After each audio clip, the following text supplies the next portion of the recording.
নমস্কার বন্ধুরা, রত্নপ্রিয়া সাজঘরে তোমাদের সবাইকে স্বাগত। তো তোমাদের বলেছিলাম যে রত্নপ্রিয়া সাজঘরে কিছু অলংকার আনা হবে। তো দেখতে পাচ্ছ, প্রথমে তোমাদের দেখাচ্ছি হার অথবা বুক পাটার মধ্যে। দেখতে পাচ্ছ এটা কিন্তু গলার হারও সাথে কিন্তু বুক পাটারও কাজ করবে। খুব সুন্দর কিন্তু একটা ডিজাইন তোমরা দেখতে পাচ্ছ। এখন এটা দেখো একবার, এটা সেম একটা ডিজাইন তোমাদের আমি দেখাচ্ছি আবার। শুধু একটু কাজটা অন্যরকম রয়েছে, এটা দেখতে পাচ্ছ। দেখো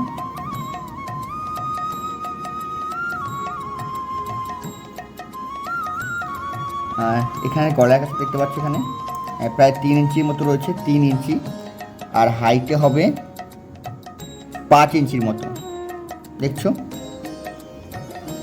এরপরে তোমরা দেখাচ্ছি আমি, দেখো এই কালেকশনটা একবার দেখো তোমরা। এটায় গলার কাছে রয়েছে 2.5 ইঞ্চি, দেখছো 2.5 ইঞ্চির মতো।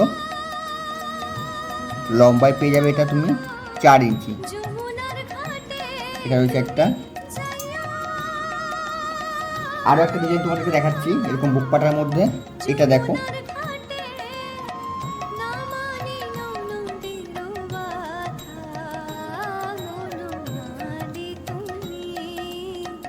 খুব সুন্দর কিন্তু লাগছে। এর পরের কালেকশনটা তোমরা দেখতে পাচ্ছ, এটা দেখে নাও। পরের কালেকশনটা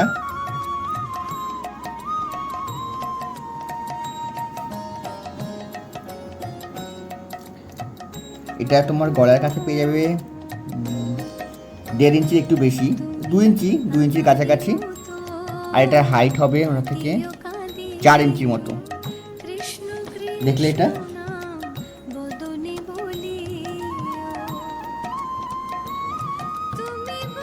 এরপরে দেখো একটা দেখাবো তোমাদের ইউনিক একটা কালেকশন, এটা দেখতে পাচ্ছ। এটা দেখো,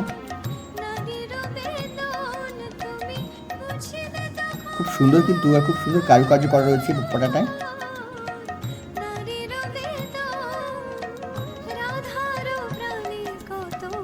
গলার কাছে সাইজ রয়েছে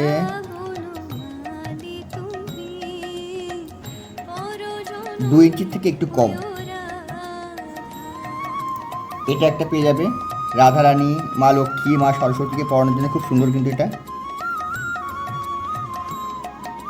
বুক পাটাটা।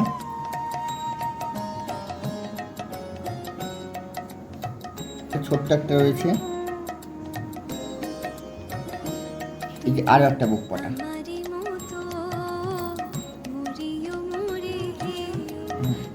এরকম বুক পাটা তোমরা পেতে হলে কিন্তু এই যে স্ক্রিনে দেওয়া নাম্বার দেখতে পাচ্ছ, এই নাম্বারে কিন্তু তোমরা যোগাযোগ করতে পারো। খুব সুন্দর সুন্দর ইউনিক কালেকশন কিন্তু এসছে ভগবানের বুক পাটার। আর তবে সামনে যেহেতু দুর্গা পুজো রয়েছে, কিন্তু মা দুর্গার জন্য, মা লক্ষ্মীর জন্য এই যে এটা কিন্তু আমার সবথেকে দারুণ লেগেছে, এই যে বুক পাটাটা। সাধারণত যেভাবে সাবেকি গয়না দিয়ে মাকে সাজানো হয়, তো এই বুক পাটা কিন্তু দারুণ লাগবে।